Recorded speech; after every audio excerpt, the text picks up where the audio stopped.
হে আল্লাহ, একমাত্র আপনার কাছেই আমি আমার দুর্বলতার কথা জানাচ্ছি, এবং একমাত্র আপনার কাছেই আমি আমার অভাবের কথা জানাচ্ছি, এবং মানুষের নিকট আমার অসম্মানের কথা একমাত্র আপনাকেই বলছি।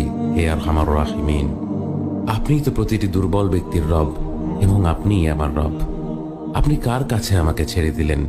এমন অচেনা মানুষদের কাছে যারা আমার ক্ষতি করতে চায়, নাকি এমন শত্রুর কাছে যাকে আপনি আমার চেয়ে অধিক শক্তি দিয়েছেন? হে আল্লাহ, যদি আপনি আমার উপর রাগ না করে থাকেন তাহলে এর কিছুতে আমার কিছু আসে যায় না, কিন্তু আপনার আশ্রয় পেলে আমার পরিস্থিতি আরেকটু সহনীয় হবে। হে আল্লাহ, আমি আপনার চেহারার নূরের কাছে আশ্রয় চাই, যা সব অন্ধকারকে উজ্জ্বল করে দিয়েছে, যা দুনিয়া এবং আখিরাতের সব বিষয়ের সংশোধক। আল্লাহ, আপনার রাগ এবং অসন্তুষ্টি থেকে আমি রেহাই চাই।